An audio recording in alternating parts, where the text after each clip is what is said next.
Today we're going back to the 80s for hard-boiled crime movies that deserve more attention. Some are police thrillers, some are neo-noirs, some are gangster stories, and all of them are worth digging up. Cop begins with a young woman found murdered in Los Angeles in a horrible way. The case pulls in LAPD detective Lloyd Hopkins, played by James Woods. But the murder takes over his life, and Hopkins starts giving the case all his attention, even as everything around him begins to fall apart, both privately and professionally.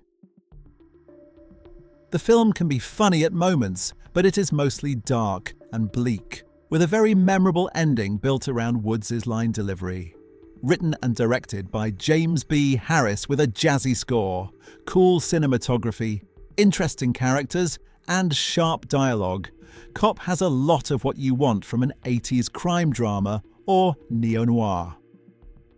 And if you like Woods in this intense period of his career, this is a strong one to rediscover. The hit follows Willie Parker, played by Terence Stamp, a gangster who testified in court against his former criminal associates in exchange for immunity. 10 years later, he is living under protection in a small house in the countryside of southern Spain. Then two hitmen are sent to bring Parker to Paris, where he is supposed to be executed. One of them is Braddock, played by John Hurt, a professional who does not care for small talk. The other is Myron, played by Tim Roth, his younger and more short-tempered partner. The three men end up on a bloody road trip, dealing with problems they did not expect. But the hit is not only about the crime plot, it is also about a man who seems to have accepted his own death, which gives the whole journey a strange, fatalistic feeling. People often talk about Michael Cimino as if his career ended with Heaven's Gate. But I still want to bring up Year of the Dragon, his first film, after that whole debacle. The film follows decorated NYPD Captain Stanley White, played by Mickey Rourke, after he is assigned to New York City's Chinatown.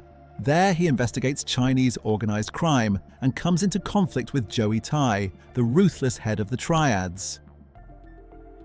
White's investigation puts him in danger and destabilizes the truce between the Triads and the police.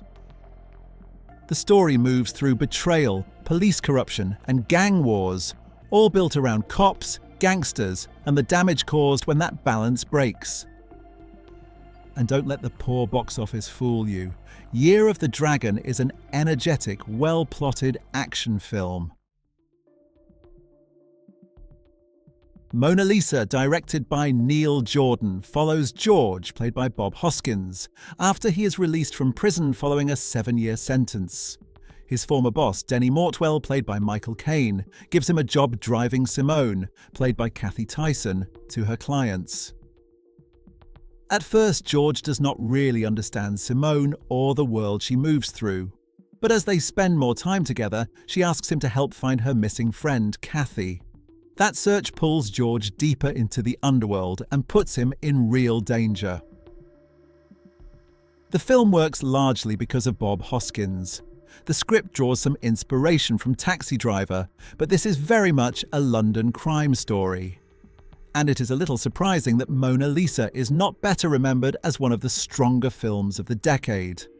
Both Hoskins and Tyson could absolutely have been in the Oscar conversation.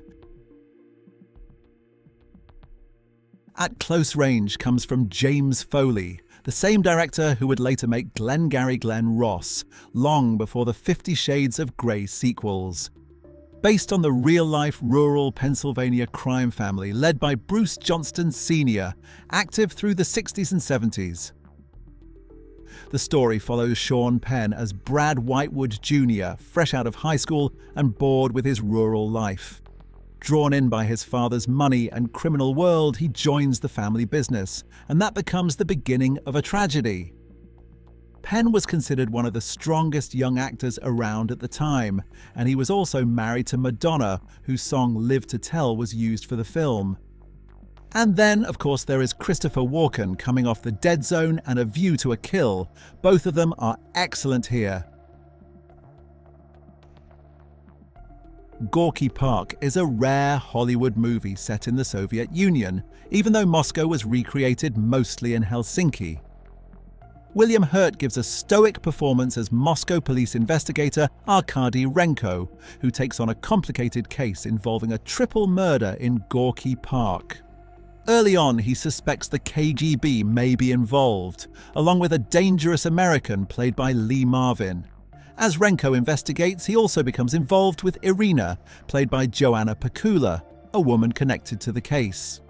Brian Dennehy co-stars as a New York cop tied to the murders. The film is a well-paced mystery from start to finish, with hints of life in the pre-Gorbachev Soviet Union.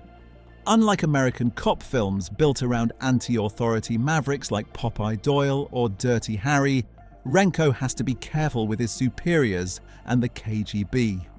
He is a proud Russian who loves his culture and its history, but still has to find his way through a dangerous bureaucracy without losing his dignity.